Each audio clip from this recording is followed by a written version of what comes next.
Anem a representar-vos una obra escrita per Oscar Wilde al segle XIX anomenada El fantasma de Canterville, escrita per a desmitificar els fantasmes.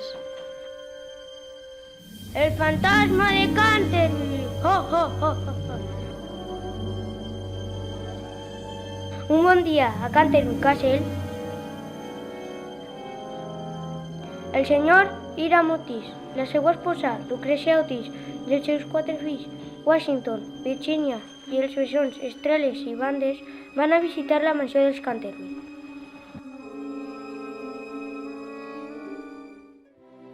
Bon dia, senyor ambaixador i família. Passen avant i us mostraré la mansió. Ja coneixen vostès, com els ha explicat molt bé el meu amo, que aquesta casa està posseïda pel fantasma de Sir Simon i també saben de les fatals conseqüències que ha tingut per a aquesta família. Bon dia, senyora Umey. Estem desitjant veure ese famós fantasma. Els mostraré aquest castell, preciós si no fora pel maleix fantasma que no sap viure. Ja estan avisats.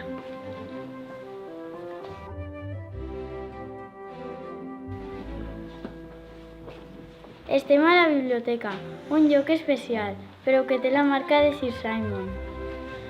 Oh, això és una taca? Senyor meu, no m'ho puc creure. Tan fàcil que és de barra amb el meu detergent especial Pinkerton. Washington, portes tu la barra? Un fregonet i taca desapareguda. No és possible. Porta molts anys i mai hem pogut fer-la desaparèixer per més que netejaren. Han de saber que precisament en aquest lloc fou on va morir una avantpassada Mrs. Leonor de Canterville.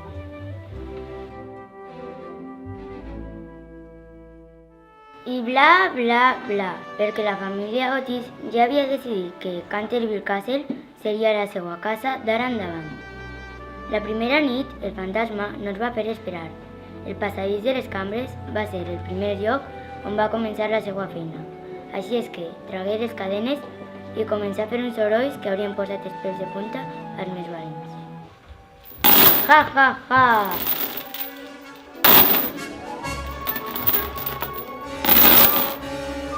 Serà possible? Quina poca educació! Que no sabrà que és l'hora de dormir? Deixa'l, carinyet, que ja es cansarà. Ai, quina son! No i no! Eixiré i li donaré l'oli especial per a màquines que mai falla. I així deixarà d'armar aquesta sorollera. Ei, senyor, així té! El millor oli per evitar sorolls. Li recomane que el posi a les seues cadenes i per favor que així ens deixi dormir. Sir Simon es quedava bocabadat, que no s'hauria donat que era un fantasma de primera? En tornant-se a la seva guarida encara sense creure's la poca vergonya del senyor Otis i cridant amb totes les seues forces per veure si aconseguia fer por a la resta de la família, li cauen 2 coixinades com 2 sacs que quasi li fan perdre el sentit. Corre més ràpid per si de cas. Pensant i pensant en el seu amagatall, decideix que utilitzaria una estratègia que mai li ha fallat. Es posaria l'armadura, buscar i rebuscar i per fi la troba. Ja, ja, ja! Ara veuran aquests descreguts. L'armadura, rovellada pel temps, li estava costant de posar més del que pensava. I a més, li semblava que pesava molt més que quan se la va posar feia uns 100 anys. Quan fluix estava, res. Que amb tantes dificultats li caigué al terra tota aquella ferralla. I per aquí contar-vos la gran sorolla que es va muntar. Tota la família despertava altra vegada.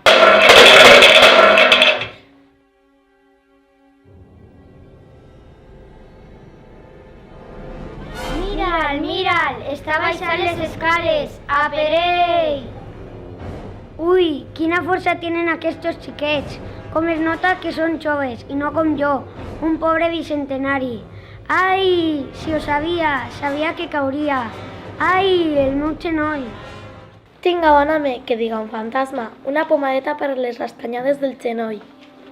Gràcies a esta senyora no tindré morats, però això ja és més del que un fantasma decent pot aguantar. Me prendré uns dies de descans per a meditar la pròxima actuació i tota la família, excepte la senyoreta Virginia, sabran qui sóc. Passarem uns dies silenciosos al castell però mentre el fantasma meditava, alguns també estaven fent-ho. Eren els bessons, que estaven fent un fantasma de mentida per veure què feia el Simon. El verdader fantasma decideix passar a l'acció i entrar a les habitacions per tal d'estorbar més directament. Començaria per l'habitació dels bessons. Sigilosament s'acosta per a que l'ensurt siga més fort, quan de sobte veu una estranya criatura que la borrona i fuig a tota velocitat. Menys mal que aquesta vegada no ha caigut. Ja, ja, ja, li té por a un fantasma de mentida, ja, ja, ja. Ai, mare, quin ensurt! Mai no havia jo vist un ésser tan estrany. Tancat al seu refugi, remugava què fer, quan se li ocorreix que juntant les seues forces amb les d'aquell ésser podria tal vegada aporegar algú. Ja està, junts seria millor. Aquesta vegada seria la definitiva, segur. Ei, amic! Ei, tu! Sí, tu! Que no m'escoltes?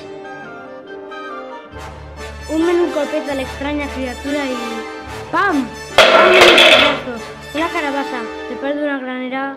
Era una altra brometa dels bessons. Quina vergonya! Açò no podia resistir-ho un fantasma com Déu mana. M'amagaré que em passi la vergonya. Pel matí, des de Xunanxums, comenten que la taca de sang cada dia la veuen de diferent color. I ja és una diversió veure cada matí el color d'aquesta tacada. Un dia amaneix de color verd esmeralda i decideixen, com els agrada, la deixarien així. Mentrestant, el fantasma anava aprenent i ja tenia precaució quan passava per les nits pel passadís, perquè els bessons li ensabonaven el terra per a que caiguera. I una nit s'atreviren, fins i tot, a omplir el passadís de cordes creuades per a que en tropeçara. Els anys s'han de valdre d'alguna cosa, pensava el fantasma. Aquests manyacos no creuran que m'han guanyat. Un fantasma amb la meva solera no es venç tan prompte. He estat perfeccionant els meus mètodes i aquesta nit s'enteraran.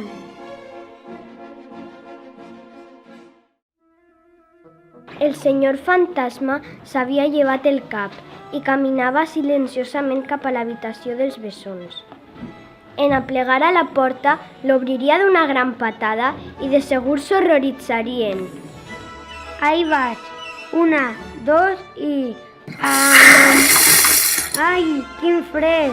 Ai, encara acabaré constipant-me.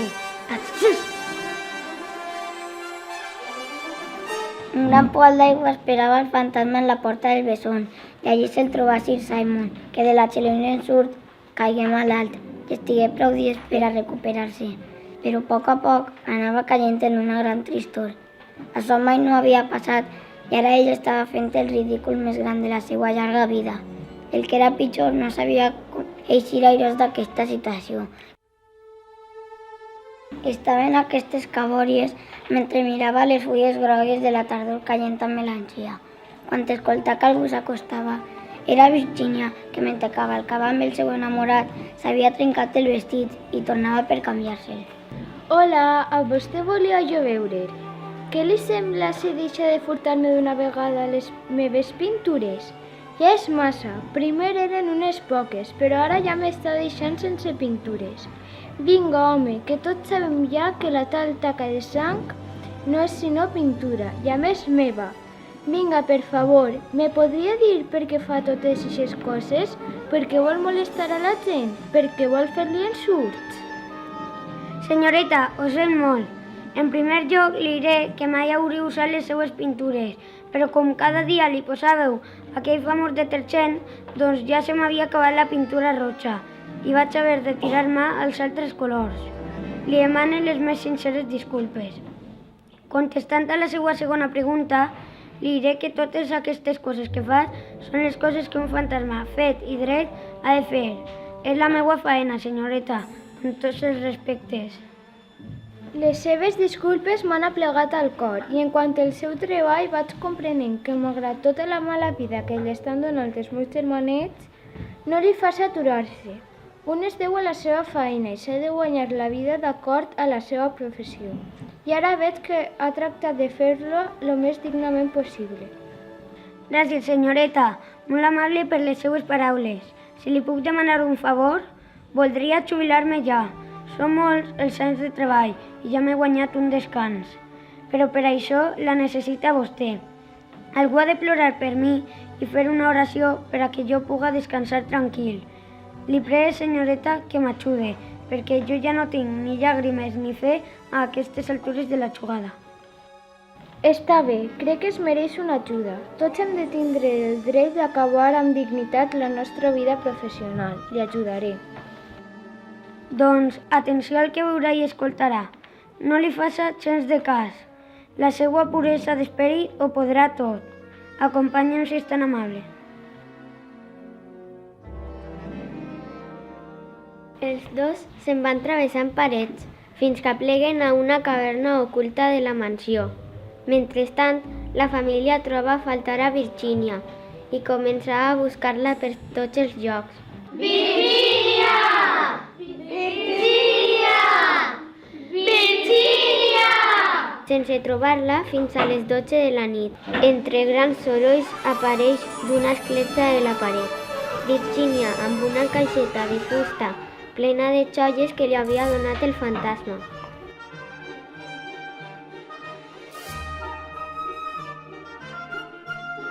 Hola, estimada família. Sento haver-vos preocupat, però el fantasma me va demanar amb gran educació i respecte que li ajudara a descansar en pau, i no em vaig poder negar. S'ha peneït de tots els seus pecats i ha deixat aquest món. Preguen per ell.